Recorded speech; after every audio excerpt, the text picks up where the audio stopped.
आर्हत वाङ्मय में कहा गया है, गुणे ही साहू अगुणे ही साहू,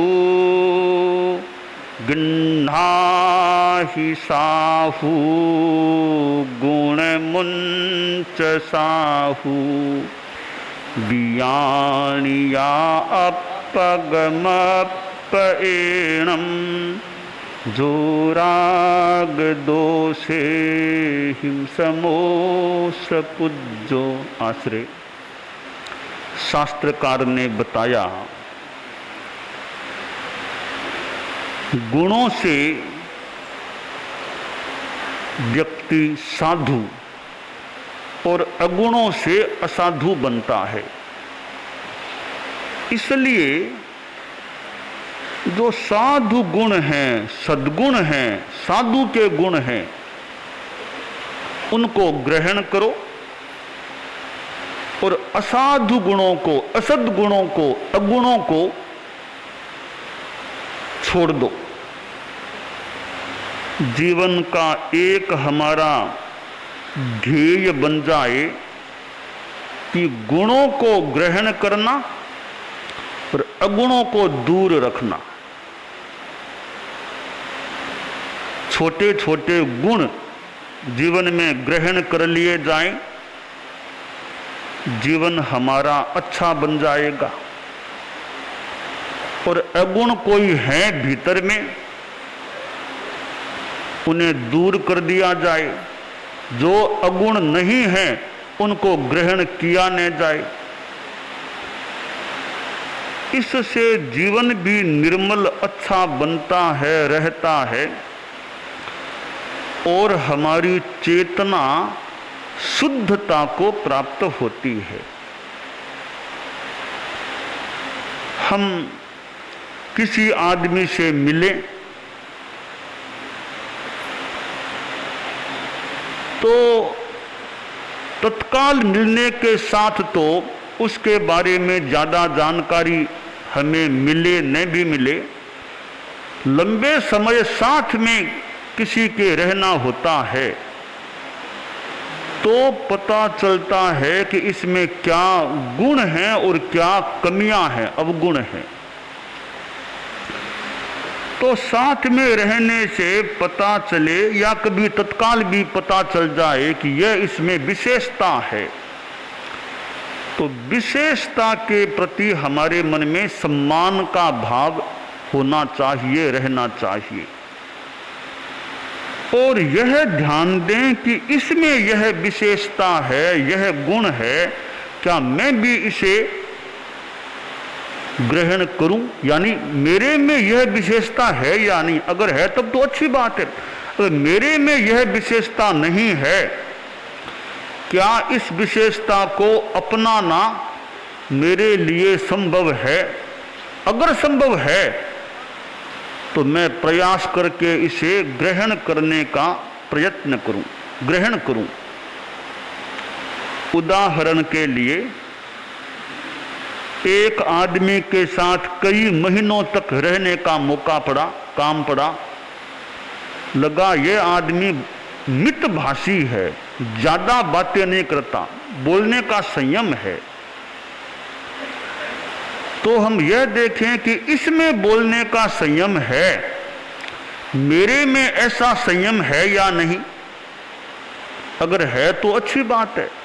अगर वह नहीं है मेरे में, तो क्या मैं भी मितभाषी नहीं बन सकता? क्या मैं वाणी संयम का प्रयोक्ता नहीं बन सकता? क्यों नहीं बन सकता? मैं भी प्रयास करूं और इससे यह शिक्षा ग्रहण करके मितभाषी बनने का प्रयत्न करूं। एक आदमी के साथ हम महीनों तक रहे और लगे इस आदमी को गुस्सा प्रायः नहीं आता, थोड़ा शांत है, तो हम सोचें क्या मेरे में ऐसी शांतता है? अगर है तब तो ठीक है। अगर मेरे में ऐसी शांत वृत्ति नहीं है, मुझे गुस्सा आता है बार बार, तो मैं भी अभ्यास करूं शांत बनूं, गुस्सा ज्यादा न आए। यों दूसरों में जो गुण दिखाई दे उनको ग्रहण करना चाहिए, और अवगुण कोई दिखाई दे उनकी उपेक्षा कर देनी चाहिए, उनको स्वीकार नहीं करना चाहिए। एक आदमी में थोड़ा भी गुण है, संस्कृत साहित्य में कहा गया, पर गुण परमाणु पार्वती कृत्य नित्यम निज हृदय विकसंत है संति संत है कि अंत है। कि दूसरे में परमाणु जितना भी गुण है उसको भी महत्व देकर के अपने हृदय में विकसित करने वाले संत दुनिया में कितने हैं। हमारी दुनिया में सज्जन आदमी भी मिल सकते हैं तो दुर्जन आदमी भी मिल सकते हैं,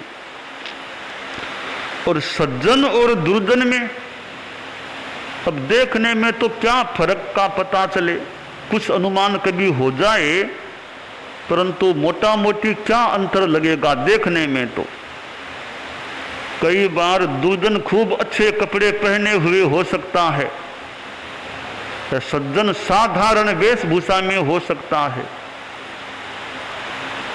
कपड़ों का महत्व विशेष नहीं, गुणों का महत्व होता है। कपड़ों के आधार पर आदमी का अंकन लगभग नहीं होना चाहिए।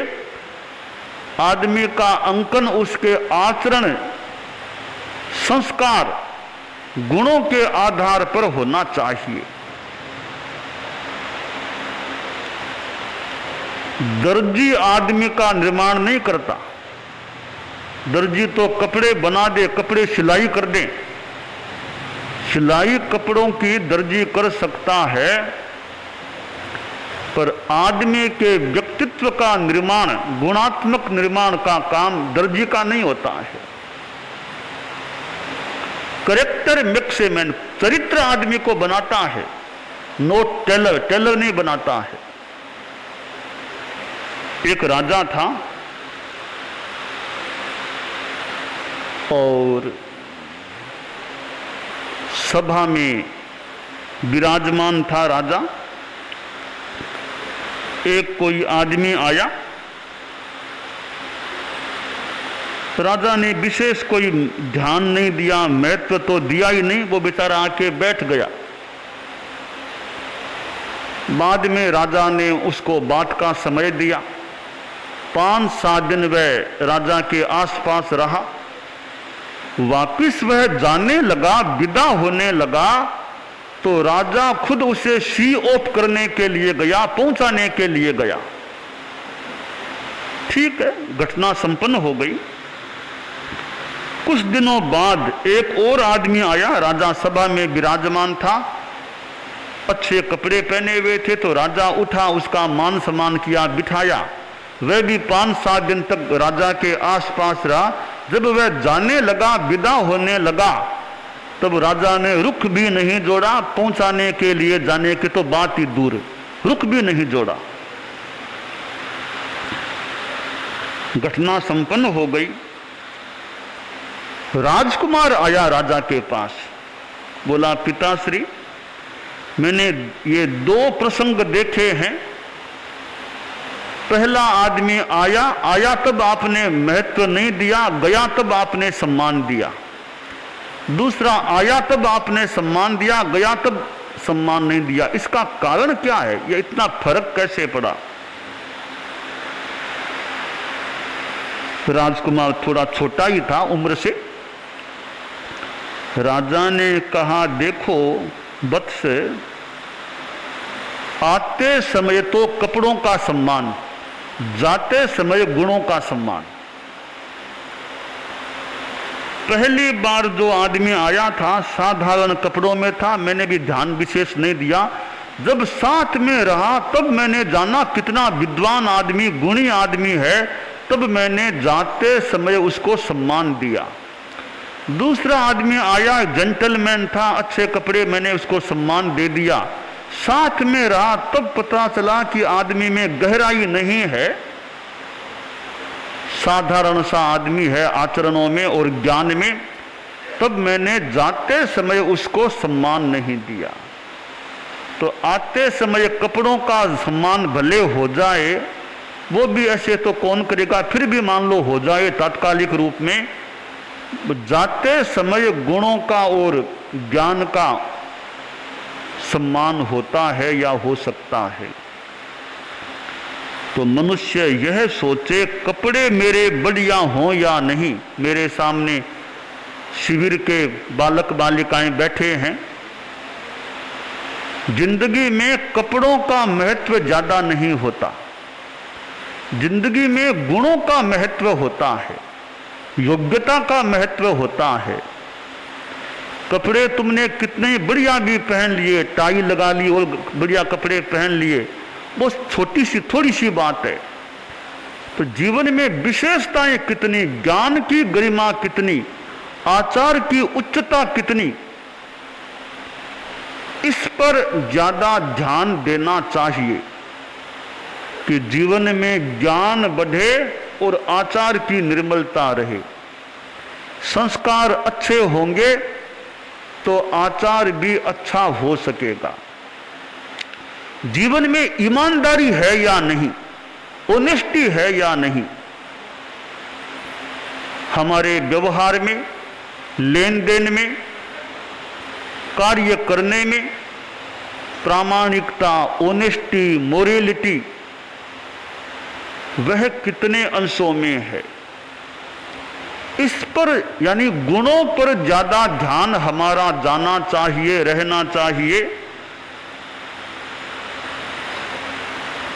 कपड़ों आदि पर, कपड़े चाहे आभूषण भी हैं, जीवन में इनका बाह्य महत्व भले हो जाए, पर गुणों के आभूषण ज्यादा महत्वपूर्ण हैं। ये कपड़ों या और बाह्य आभूषणों की महत्ता ज्यादा नहीं होती जीवन में। आभूषण तो कोई चोरी करके ले जाए क्या पता, कोई छीन भी ले, पर गुणों के आभूषण हैं, उनको कौन आदमी यूं छीन सकता है। तो ये हमारे भीतर के आभूषण होते हैं।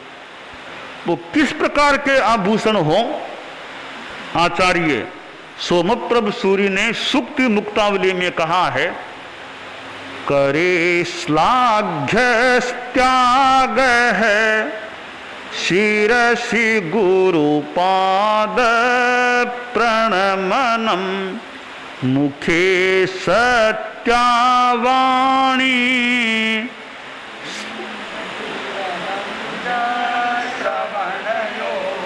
हृदय स्वच्छावृत्तिर विजय भुजयो पौरुषमहो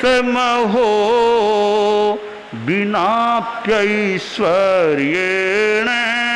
प्रकृति महतां मंदनमिदम्।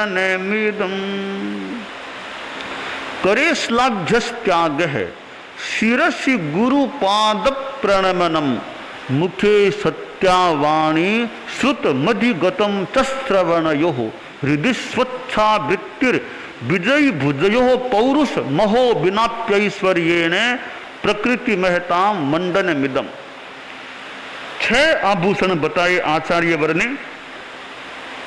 पहला आभूषण हाथ का, हाथ में लोग कंकण पहनते हैं।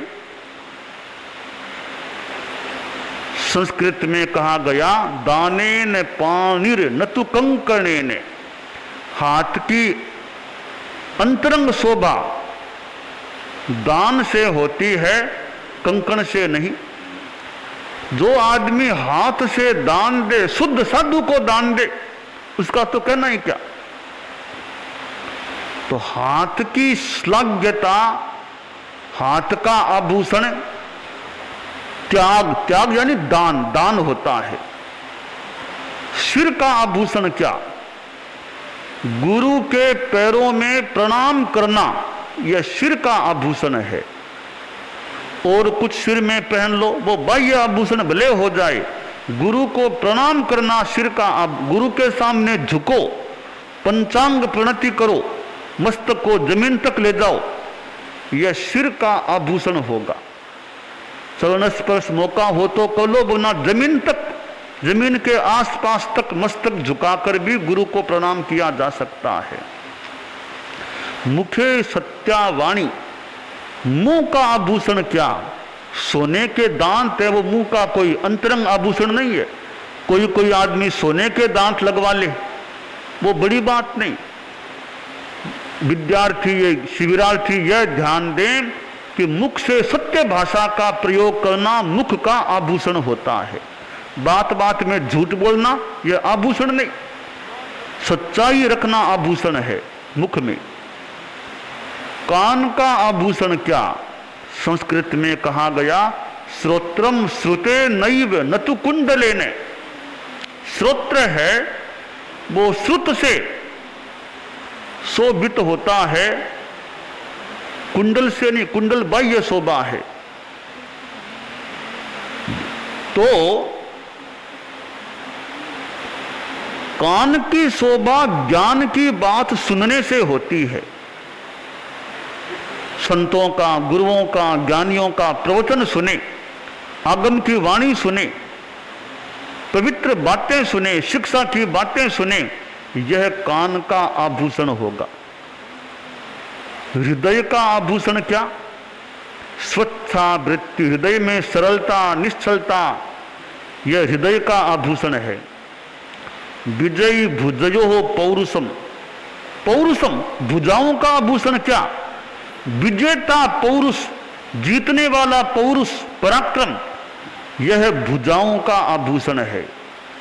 बिना ऐश्वर्य ने, सत्ता के बिना भी, ऐश्वर्य के बिना भी प्रकृति से जो महान लोग होते हैं उनका यह मंडन होता है, विभूषण होता है। तो सुंदर कहा, करे श्लाघ्य त्याग है शिरसि गुरुपाद प्रणमनम, मुखे सत्यावाणी श्रुतमधिगतं च श्रवणयोः, हृदि स्वच्छा वृत्तिर् विजयी भुजयोः पौरुषमहो, विनाप्यैश्वर्येण प्रकृति महतां मंदनमिदं। तो यह आभूषण समूह जीवन में सद्गुण होने से प्राप्त हो सकता है। बालक बालिकाएं जीवन में यह लक्ष्य बना ले कि हमें बाह्य आभूषण मिले न मिले, पहने न पहने, ये जो 6 आभूषण बताए गए हैं, इन आभूषणों को जीवन में धारण करने का हम प्रयास करें तो हम गुणों को ग्रहण करने का, अगुणों को छोड़ने का जीवन में प्रयास रखें, यह काम्य है।